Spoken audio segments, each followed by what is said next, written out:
What's up, everybody? Welcome to the Lamonts G CKs show, the number 3 podcast. I I'm gonna speak on a couple of things today. Even though there's a lot going on in the world, I'm only gonna concentrate on a couple of things.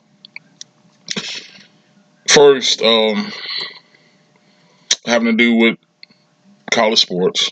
I know a lot of people don't want to talk about college sports, but I'm gonna speak on it briefly. Then I'm gonna get to my second and main topic: state government, state of Alabama government. Some things I heard on the radio, and that's passing through the news cycle. So let me say first, the NCAA um, basketball tournament, men's basketball tournament, started on Tuesday with the play-in games, and let's just say that my bracket, all three of my brackets are going to hell. I haven't even looked at the games from the previous couple of nights, but just hearing on the radio, upset here and upset there. I didn't consider Texas, winning to be an upset because Texas is a damn good team. I saw them during the regular season, but these other teams, and I'm gonna probably get into it as we go forward. But as of right now, all three of my brackets are going to hell. So I think you hit your top 8, 10 teams. I think they'll go away, a long way. But that 7 through 12 every year gets me, 7 through 12, because that's where you have your upsets. And like I said, I'll probably get back into it a little bit later on. But from now on, when you do brackets, think about 7 through 12. Before you fill out your bracket. But it brings me to an interesting point. I remember from high school up until probably 3, 4, 5 years ago. When it comes to college basketball, especially the tournament, the championship tournament, it used to be a field of 64. I think now it's a field of 68 with the play-in games. I was all in, filled out brackets, and I don't mean getting a bracket off a computer or out of the newspaper. No, I filled out my bracket.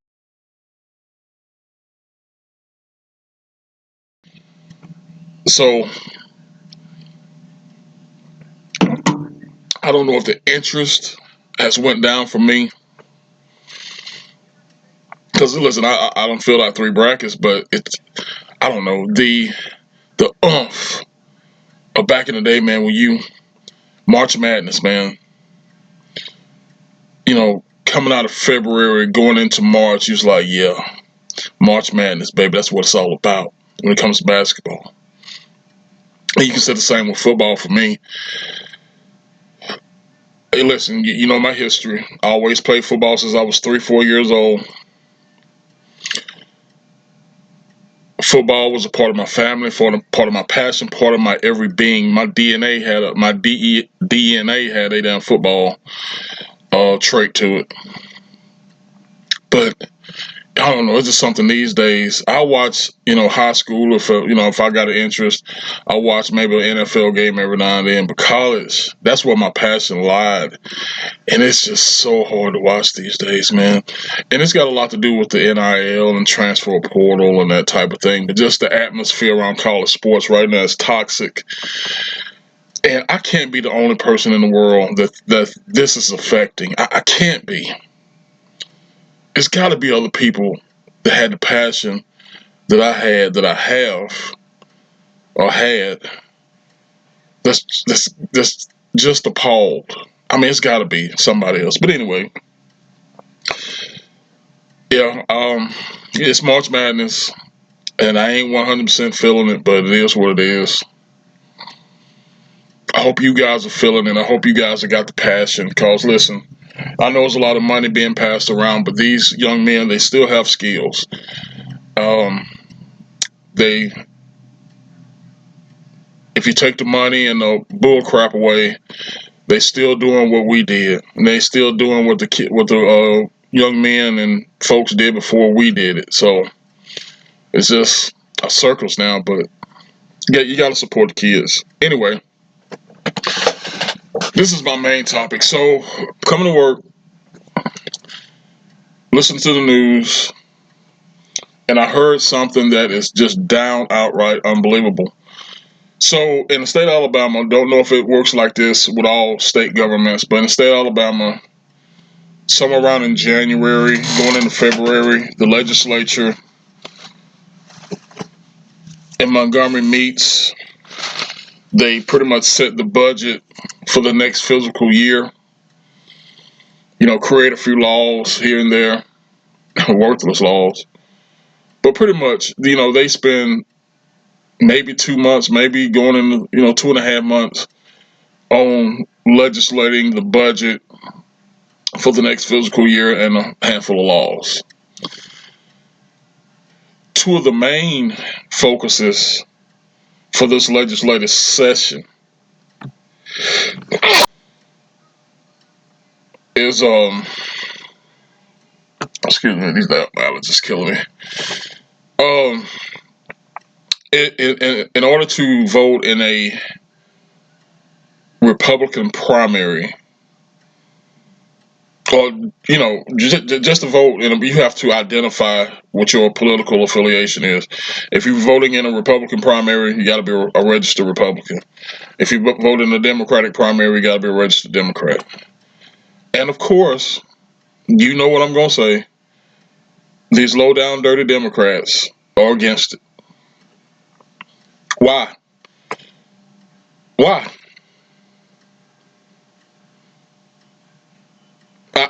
I don't get the I don't get the logic. There's no reason I should be voting in a Democratic primary because I am not a registered Democrat. So I can care less who they put on the ticket.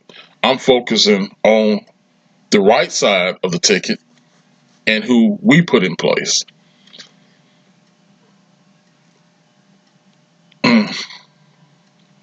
And sidebar, the murder of I can't think of the young lady's name.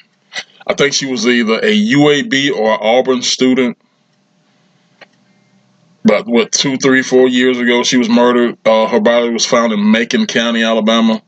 And if you're not familiar with Macon County, Alabama, that's where the University of Tuskegee is. They had the guy's trial. He wasn't convicted on capital murder, which, in my opinion, he should have been. But he was convicted on felony murder. So I think they're going to do the sentencing a little bit later on, but he's probably looking at life in prison with the possibility of parole after 16, 20 years. So, got a scumbag off the street. I just wanted to slip that in there before I forget. But getting back to state government, I heard that they're building 2 mega prisons somewhere down south, and pretty much going to close up all of the existing prisons, Limestone, Donaldson, St. Clair. And there's a lot of prisons in the state of Alabama, a lot more than you will actually realize. You got Holman, Kill Bista Intake, Easterlin, Bullock, and Childersburg, and Loxley, some work releases, some minimum custody. But they're going to build 2 mega prisons, and I think they're estimated at $2 billion a piece, which is a good thing. They probably have the state of the art security as far as cameras and that type of thing. It'd be easier on the officers working with the Alabama Department of Corrections. And I said that to say this. When I was with the Alabama Department of Corrections, a friend of mine, he was a correctional sharpshooter. He was perfect aim, perfect shot. He was in competition all over the country. He was a lobbyist for Alabama Department of Corrections through AESA, Alabama State Employees Association. And he wanted me to help him out. And I said, yes, Lord. That's right up my alley. I only got to participate in like one session, but that did get me into really wanting to be into politics. And I told you about Mr. Young man, the man who passed away during COVID, Eli Henderson, that was pretty much grooming me for that very same thing. When I was with Alabama Department of Corrections, we were the largest law enforcement agency in the state, but we didn't have any lobby. We didn't have anybody to go to Montgomery and say, we need money for this, we need money for that. It was basically the commissioner, the associate commissioner, and a few wardens that spoke on that to get money for the department. State troopers had a lobby. State troopers, and listen, they deserve everything they get because they need to be safe. But everything they wanted, they got, and we didn't. So tying that back into state politics, you have, if I'm not mistaken, my original point. You have two decisions or two bills that's up for vote about if you're a registered Republican, you vote on a Republican ticket, blah blah blah. Democrats are fighting it, but from what I heard on the news, it's only three individuals that could possibly kill this bill. Now listen, I live in Alabama. When it comes to our state government, I could be wrong, but I want to say it's 5-1 conservative versus liberal, 5-1 when it comes to the House of Representatives and the state Congress. Why is it three people that could kill both of these bills? Very, very important bills. I don't get that. I don't understand it. Um, it's a lot that I don't understand. I would like to have more understanding about it. Maybe one of these days I will do a deep dive. But how is it three people could kill two major bills that has to be passed? Just like on the federal side, this SAVE Act needs to be passed.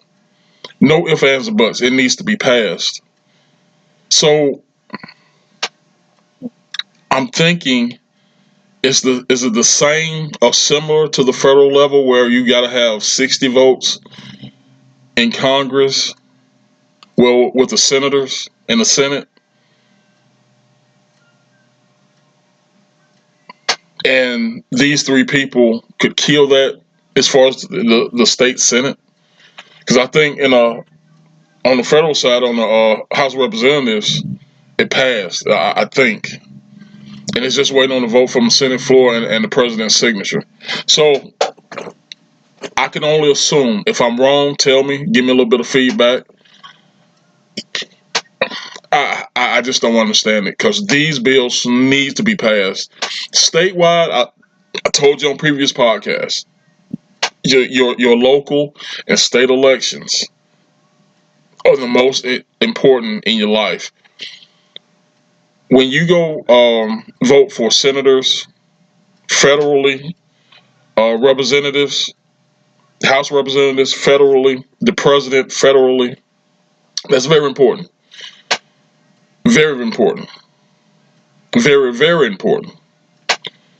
But when you vote for mayors and state representatives and state senators and governors, that's pretty much your life.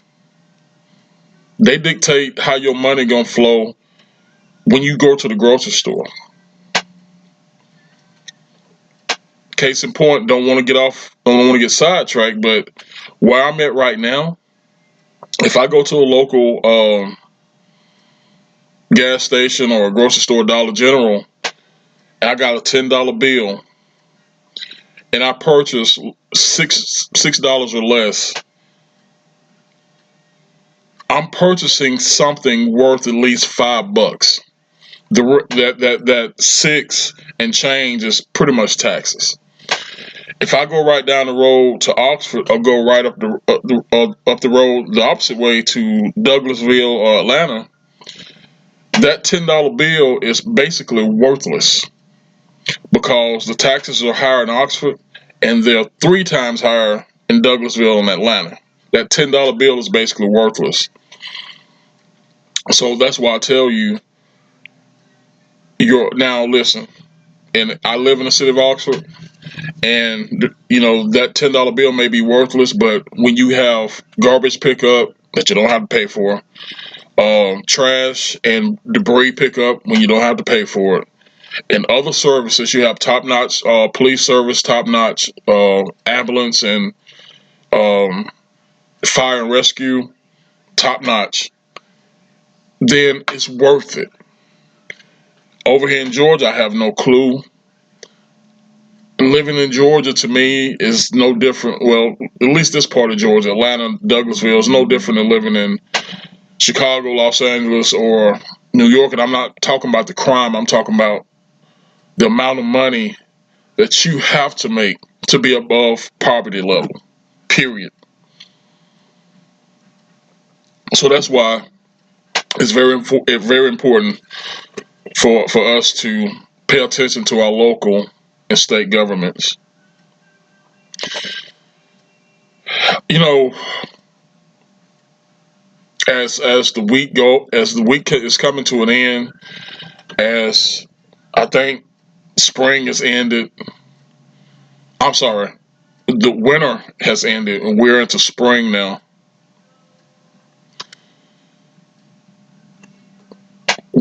We who are on the right side of things are winning. But man, I'm gonna tell you something. There's a part of me that don't feel it.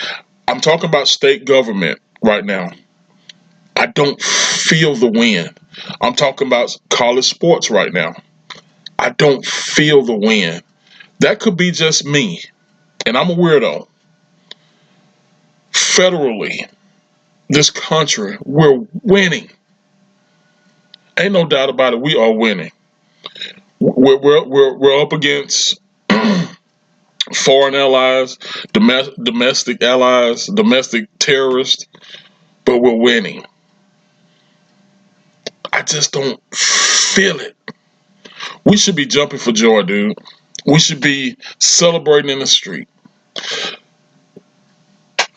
I'm cool with just getting up, going to work, doing what you're supposed to do as a man, doing what you're supposed to do as a woman. I'm good with that.